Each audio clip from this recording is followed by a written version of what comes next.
Welcome to World Builders Anonymous. Kick that world building addiction and actually finish that novel with your hosts Vito and John. I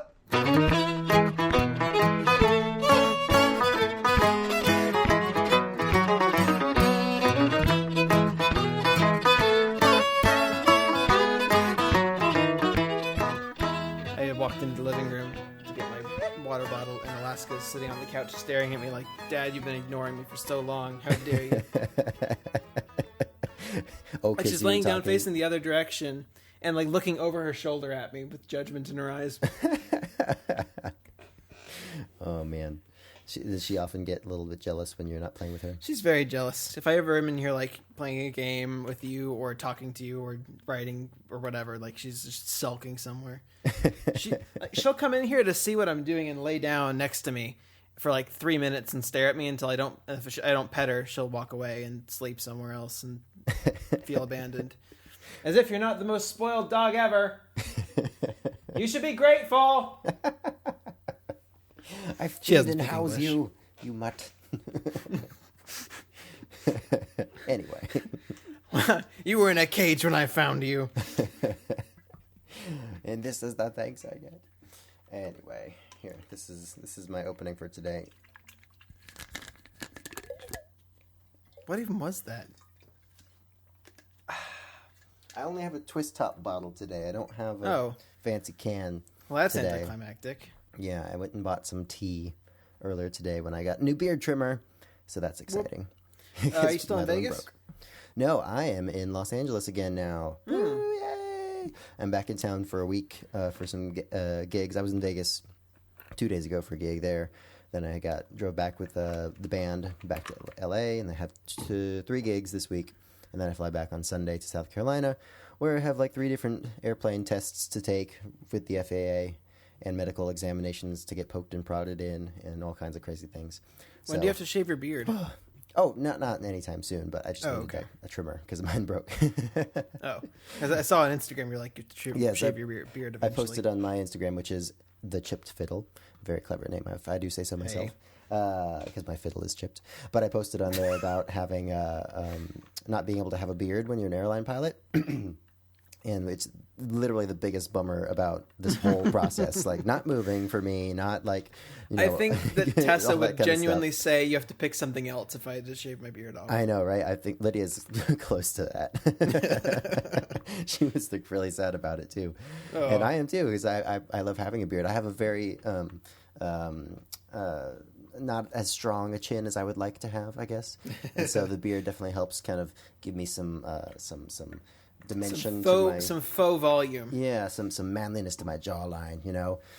Gives me some ruggedness, and I look kind of like a 12-year-old without it. But sad. Oh well, I can have a mustache though. So if you'd like to see me with a mustache, go and check out my Instagram and the picture I posted yesterday. To quote our president, sad. It is, and that's sad. As political as we will get. For now, at least. We'll see. Unless we're talking about trans-dimensional fantasy magic-using warlocks who establish some other system. Nerd! Anyway. Someday. But anyway, for now, as I said, I've been super busy with getting established in South Carolina the last couple of weeks and then flying out here. So I've not done any writing whatsoever since the last time we podcasted. But I'm looking forward to a week of relative inactivity here in LA because all I'm doing is staying with a friend and doing a few different gigs later in the week. And then other than that, all I have to do is study for these tests and hopefully work on some more of my own writing. So next Monday, I will definitely have something to show for myself. Perfect. Nice. It's about darn time. I know. I've been dropping the ball every single week. I think I have at least somewhat valid excuse. So, Well, yeah, fair enough. But yeah, I am looking forward to I'm having a baby in 3 months, and so I'm not going to do any writing then. That's probably true, yeah. Man, life really gets in the way of our writing. It's insane. It's almost like it's almost as though when you do other things, you don't get to write very much. Which makes me wonder, Patrick Rothfuss, what are you doing with your time? I'm looking at you too, Scott Lynch. Who's Scott Lynch? I'm looking at you too. He writes the Lies of Lamora. Oh, you keep mentioning that. I should really read that. Well, he hasn't. It's basically a Rothfuss situation that no one knows when the next book's coming out. He's been a little more vocal about the process, whereas Patrick Rothfuss is like, "It's done when it's done. Don't ask me about it again, you dumb children." That's basically what he says. Why can't they all be more like Brandon Sanderson? Oh well. The machine who writes one book every couple of years like clockwork, Or even every year. It's crazy. every year. I don't know how he does it. I think part of it is, we could be devoting more time to writing during these busy times even. I could get up a little bit earlier and just sit down for half an hour and bang out something. But I've just chosen not to do that. So I got to be honest. Which is it's fine. Yeah, totally. Sleep is hard to come by sometimes. It can be, for sure, especially when you're out at a gig until 2 a.m. and then you get up at 5 so you can fly to Georgia so that you can fly to Vegas, do another gig, and it's all just a hard life, John. It's a hard life. It sounds awful. It's actually not. It's a lot of fun, but anyway. Yeah, whatever. So yes, the point of all that is I will have some writing to talk about next week of my own. But for today, we had a couple different things we wanted to talk about. John has had a few ideas for his story that he would like to mention and discuss and kind of bring before the group, as it were. And I also, on the drive from Texas to Indianapolis back down to South Carolina, my wife and I listened to Name of the Wind. She had never heard it before. And I've read it once before, so it was cool to go back through that, speaking of Patrick Rothfuss, and listen to that book again, which we highly recommend for anyone who's never read it before. So it was really cool to experience that story again. Right. It was very inspiring and definitely made me want to get back to the whole process. Yeah, I listened to it again fairly recently as well, and it really helps to stimulate the desire to write. You get all this beautiful language in your head and this like a really complex and meaningful story, and you start to I want to get back to doing my thing and creating something as well. Yeah, and especially when it's so well written. And I realized, though, this time going through it, that a lot of the situations that the character gets into are extremely cliche, like in terms of fantasy tropes. Sure. Especially for an overpowered character like he is. Things just come very naturally to him. He gets out of pretty much any situation by his quick wit and quick tongue. Or sometimes by sheer dumb luck. But he's such a lovable character, and you just root for him so much, and it is justified through the narrative, and it's believable, and even though it's that's cliche. an important point to make. The things that happen are justified through the narrative, even if they're cliched or kind of that's pretty convenient, or even a Deus Ex Machina kind of situation. Yeah, oftentimes he does a good job of justifying what happens, and it's all grounded in some semblance of reality. And so you reading it through the first time, especially, you don't notice it. Like, it doesn't jump out to you necessarily. Where there are other books with hyper powered main characters who succeed despite themselves constantly, and it's always like, oh, of course he got out of that.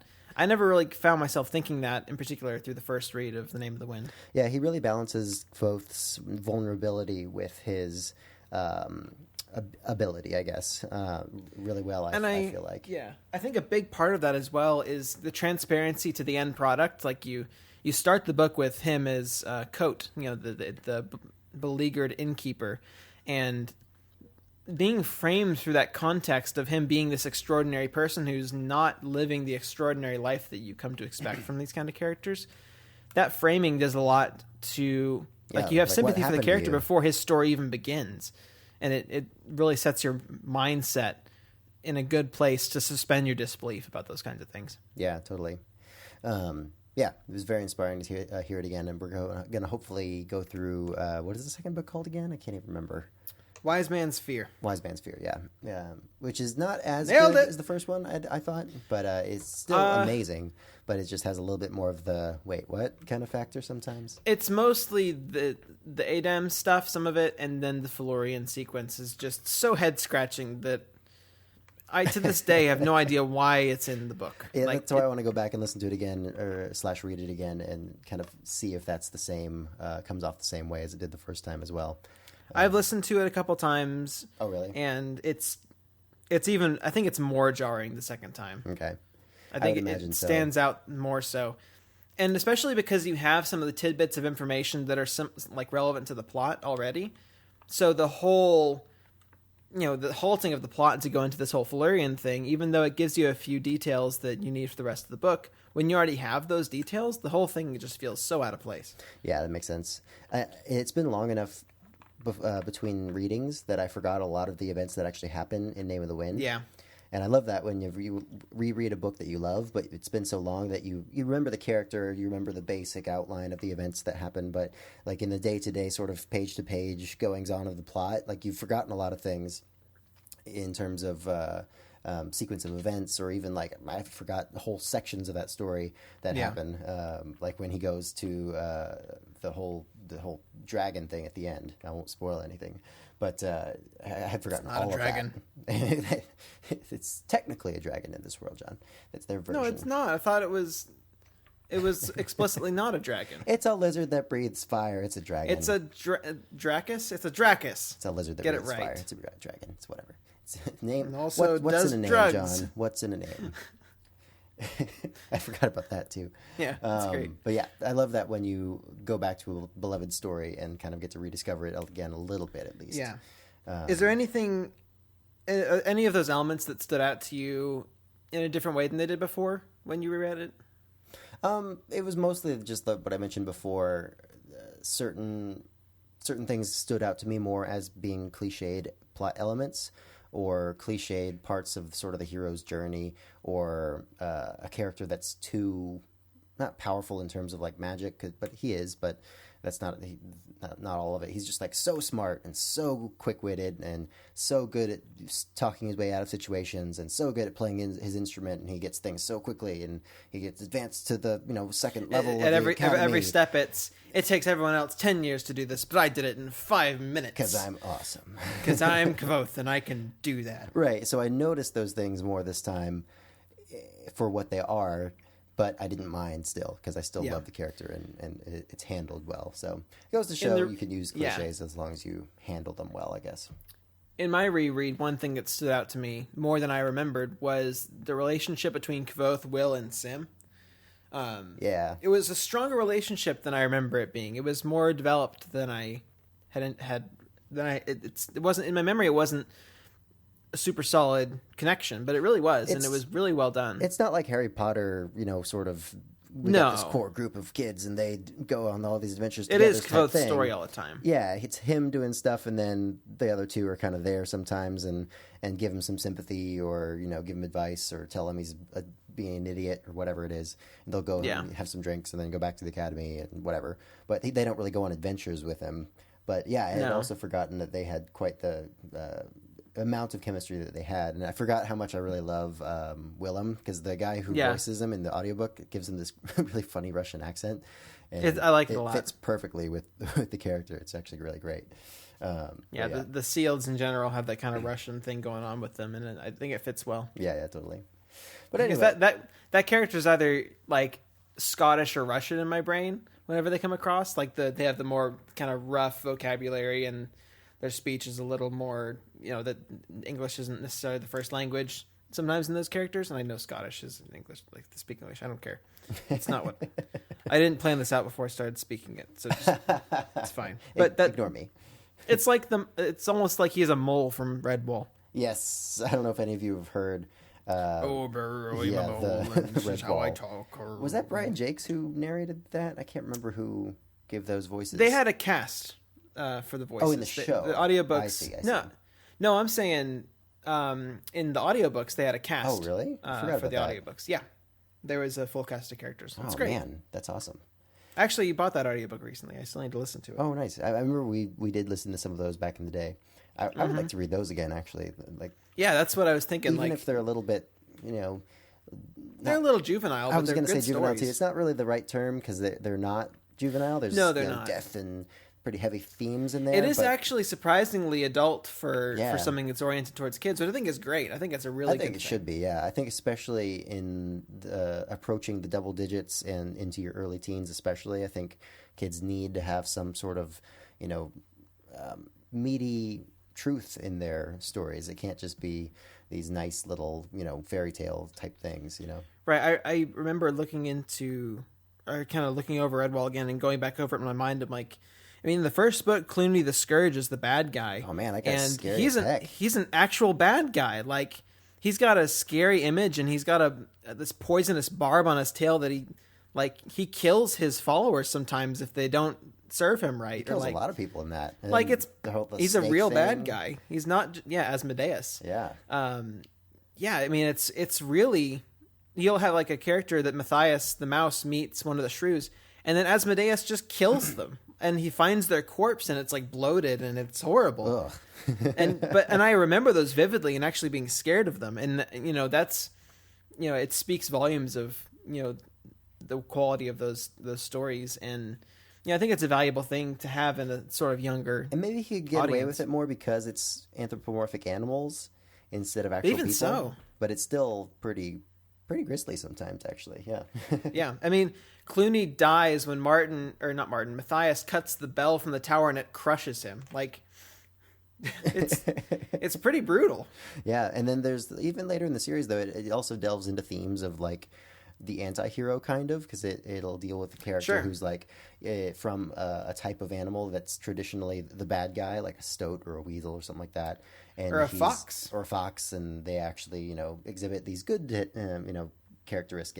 characteristics, and everyone's like, no, they can't be good, they're this animal, and all those animals are bad, and that kind of thing. So it's a bit of a tangent, but I loved what Brian Jakes did with those books by identifying by species sort of the kinds of characters you're going to encounter, because especially for a younger audience, it really helps them to gain context into characters. Like when you meet an otter, you're dealing with a fun-loving, free-spirited, genuinely good person. Like that's who the otters are. They're like benevolent pirates. Exactly. That's exactly what they are. When you meet a badger, they're going to be wise and super strong and like these basically anchors, like but deeply rooted. Yeah, but deeply rooted in tradition. And there's limitations. But when you meet a fox, you know less. A fox can be a good person or a bad person. They're very tricky, and they're usually never doing what you think they're doing. They usually have a second angle they're playing because they're that's the character. And it's such a effective storytelling element to put that in there, because you say a lot about characters without even saying anything, especially across different like eras, because they'll like skip 10 years between stories or something, or even more, a lot more time sometimes, a lot longer. But the types of characters you'll see, with some variation of course, as they're different individuals, but all the otters, like from 100 years onwards, they're all kind of the same type of personality, it seems like, or whatever it is, all those different things. Although he plays with that too sometimes, and sort of tries to make them more individual, give them individual characteristics. Sometimes they go against that to kind of subvert that expectation that he set up in the world's sort of rules or reality, I guess. I remember though, as a kid, like you come across frogs and you go, I don't know what to think about frogs. Frogs aren't in my canon. I don't know what kind of people are frogs. I've not been exposed to this yet. Although, there's a heron that kills the frogs, and the heron is like this ridiculous character that's like, I don't remember that. Really stuck up, and I think I read those more than you did. No, I didn't read the entire series. I read all the ones that were out when I was a kid at a certain point, but then I think more came out. There are even more than I've read. I thought I had read them all, but he published a few more before he passed away. Yeah, that I haven't read. I forgot about that. So long tangent towards Redwall, but this is what happens when we don't have a whole lot to talk about. Just end up talking about stories. Speaking of which, let's go ahead and talk about some of the ideas that you had for your transition story. Skills A+. Transition. So this will be a bit of a short segment, but there's a thing that happens when you're writing a book, and especially when you're discovery writing, I think, that the ideas tend to just roll over and over in your head constantly. And, anytime you think about them, I talk to myself in the car, for example, about all kinds of stuff about my book, and, actually talking out loud, and it's weird, and I don't want to talk about it. I don't need help. So one of the things that came across my mind is some way to add some more narrative tension. I feel like the writing hasn't stagnated. It's slowed because I've been very busy, but just thinking of ways to in the future of the book to add some more tension and some more kind of intrigue to the story. And there's a common trope in fantasy storytelling where two characters turn out to be long lost brothers, right? Or relatives of some kind. Relatives of some kind. And it often is the main character and their main opposition, right? It's i.e. Luke, Aragon. Luke and Vader. It's Aragon. It's, I'm sure, more stories than what I'm thinking of currently. Not Name of the Wind, actually. Not Name of the Wind, yet. He and Denna are actually siblings. What? Oh. Yeah, and of course in Game of Thrones everyone's related, but that doesn't matter anyway. So it's a wild card. So I was playing with that idea, and I didn't want to throw it in, wholesale. Just make Darren and some his main opposition related. That's silly. I don't want Darren to be related to anyone. There's no need for that. But there's a reason people play that trope, and it's because it changes everything about two characters' dynamic, especially when they have reason not to like one another. Murtagh being, this is a spoiler, but Aragon's been out for a long time, and you should know this by now. Aragon and Murtagh being brothers changes the way they interact, especially because when Aragon finds out they're brothers, they're enemies at that point. And it changes Aragon's perspective of trying to defeat Murtagh to being more about redemption for him. Right, he wants to bring Murtagh back to his side because he wants to be there for his brother, that kind of thing. So, apply that to my story. What might that look like? Well, I don't want Darren to be related to anyone, like I said, because it's just a bit too tropey. But what if plausible within the sort of situation you've set up? Right, he's not from this city, and most of the other characters are, so it wouldn't make a ton of sense unless I made some weird long form contrivance that wouldn't be believable. But you know who is from that city? Warren, the younger counterpart to Darren, who actually decided to make a little older. I thought of him as 8 years old, but I think him being 11 or 12 makes more sense for the story, or even 13.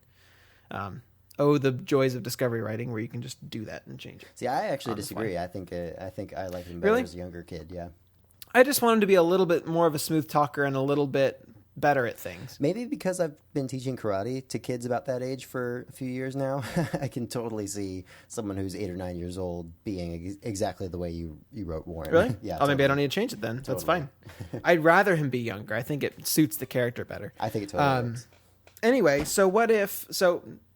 Warren can be one half of this equation. Who would be the other half? Well, it doesn't make a lot of sense for the primary opposition of the book to be related to him because it just doesn't flow well.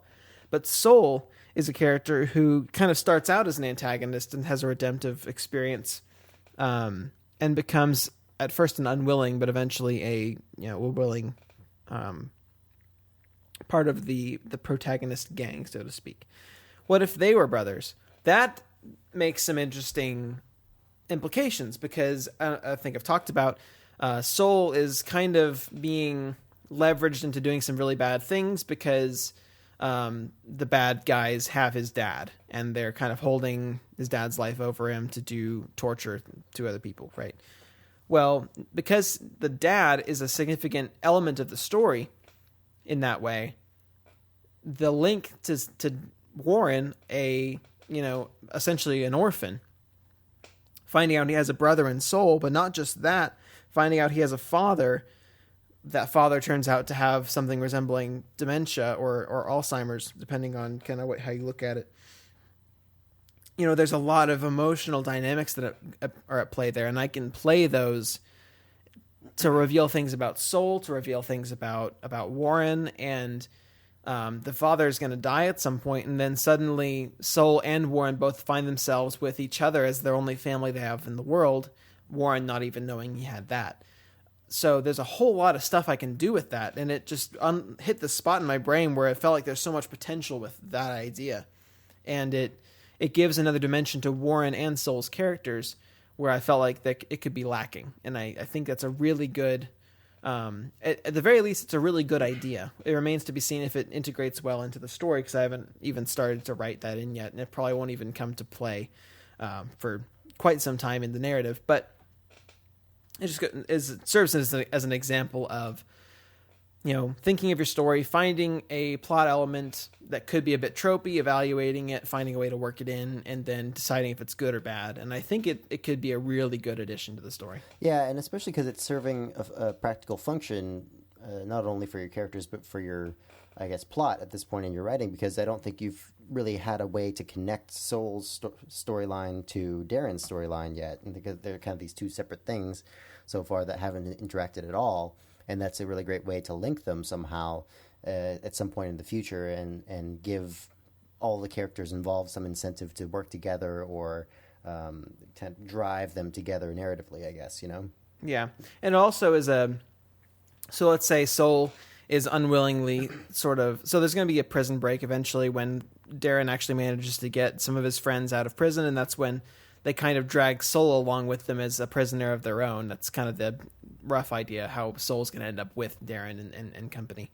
But what stops him from running away at the first chance, and actively trying to get away? Well, maybe it's because he finds out that Warren is his brother, and that gives him a reason to stay and a reason to kind of develop relationships with the people there until he grows to be, part of the team. It answers some questions and solves some problems for me, and I think that's pretty valuable. Yeah, totally. And if it becomes sort of if it becomes too much of a trope and kind of I don't know what I'm trying to say.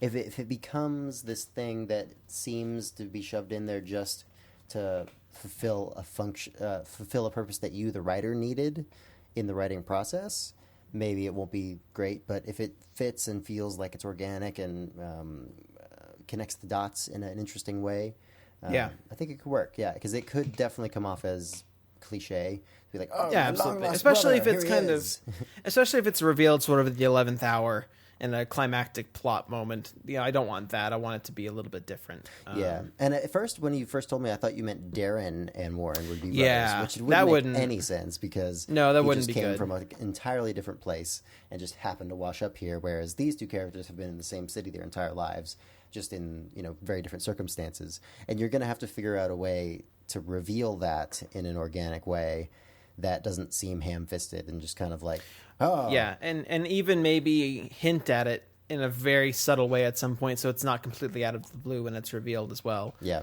Either hinting, maybe Warren tells his backstory and reveals that his mom took him away from his dad when his dad started to lose his mind. In the context of the story, like something like that. That's a bit ham-fisted, but. And hey, don't be afraid something that reveals that way. Don't be afraid to make the characters involved pretty flawed. Maybe his mom, did something wrong in taking him away, or maybe certainly. Maybe his dad wasn't the perfect guy. Maybe there was a reason that his mom took him away. Kind of let those characters maybe be less than perfect in terms of the reasons why these sort of things happen, instead of everyone being like, oh, we had good reason to do this, and but it wasn't their fault. It was just kind of the circumstances, and it was nobody's fault really, that kind of thing. Yeah, right. So yeah, that's again. I haven't done a lot of active writing in the recent times. I've been quite busy with a variety of things, but always turning thoughts over in my head, always developing new ideas, and again, goes to show why sometimes the excessive world building and engineering of the stuff that goes on before you let yourself start writing isn't always necessary, because I could have thought of this 3 months ago in the planning stage, but I didn't. I thought of it now, and I'm not behind on anything for thinking of it now. It hasn't come to play yet, so it doesn't matter that I just thought of it now. I can push on with this new idea, and it would be as though I thought of it before I even began writing. Yeah, I would like to get to the point where I start planning things out and sticking to my plans.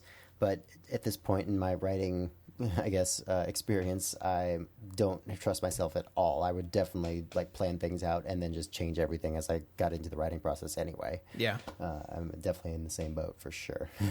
Yeah, I think discovery writing suits me better at this point. Yeah. Definitely. Which, again, is contrary to the way I would like it to be. But if it works, it works. And the way great. I thought it would be, too. Yeah, totally.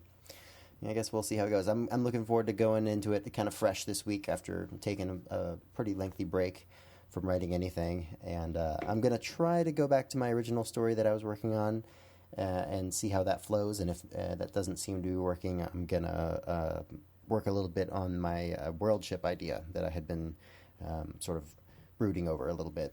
I'd be excited to see some of that if you get around to it. That sounds really interesting. It'd be interesting to kind of brainstorm some ideas for that, maybe even next time based on some of the thoughts I have about it this week, because there's a lot of things I could do with that. And I'm not the most well-read, especially in hard sci-fi, which this kind of fits more into than fantasy sci-fi or soft sci-fi. So I'm sure it's been done before in a certain way. The world ship sort of like, oh, these people are going to colonize this world, but it's going to take them 1,000 years to get there, and they have this whole civilization that happens on the way there. I'm sure that's been done, but I don't know anything about it. So if anybody has read a book like that or a series like that, let us know. And so feel free to email us at wbapodcast@gmail.com. Transition, yes. Speaking of the email, somebody emailed us this week.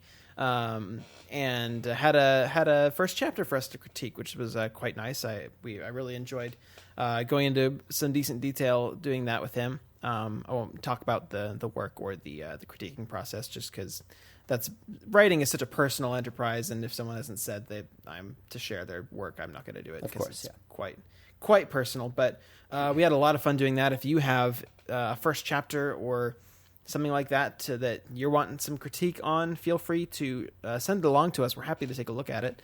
You can send that or any other questions, comments, criticisms, concerns, or anything like that you might have to wbapodcast@gmail.com. Are we doing full-scale outro plugging stuff? Is that it's happening, so yeah. I just wanted to clarify. I didn't want to run away with this and then be like, oh, we have one more thing to talk about. Gosh, I haven't done this in a few weeks. You can find us on the Reddit. We like to frequent the Fantasy Writers subreddit in particular. We are WBA_podcast there. You can find us on all the social medias, Facebook, Twitter, Instagram, all that kind of stuff. That's all World Builders Anonymous. Very easy to find there. iTunes reviews. You can leave us a review on iTunes. In fact, we highly encourage it. It is accepted as a form of monetary payment for the show. Not that we require it, but it's not. Actually, it's pretty hard to do. I'm not going to lie. Well, that reminds me of the intro I was going to do. These are my dollar bills. The literal just $1 bills. Man, that is so lame, though. Like, why would you even do that? It doesn't even relate. You mentioned currency, so it relates. But why would you plan that as an intro? It's not even connected to anything. That's why I didn't do it, because it didn't seem to make any sense. Well, good decision. You shouldn't have done it now. You can leave us a review on iTunes, World Builders Anonymous. You can find us there. It's a great way to show your support for the show, and it really helps us out, I think. I have no way to verify that, but everyone says it's true. Yeah, we're going off of what we've heard. I don't know. We have no original thoughts of our own. This is sad now. Anyway. Do we have anything else? I think that's all the plugs. I think that's all. We have a website, www.worldbuildersanonymous.com. There's cool stuff there. You can check it out, and you'll be very happy you did so. That's all. Nice. Well, we will talk to you guys next week after hopefully another productive week, or the first productive week in a while. Another productive week. We'll be productive in many ways, hopefully, but yes. Good. Indeed. Yeah, anyway, we will talk to you guys next week.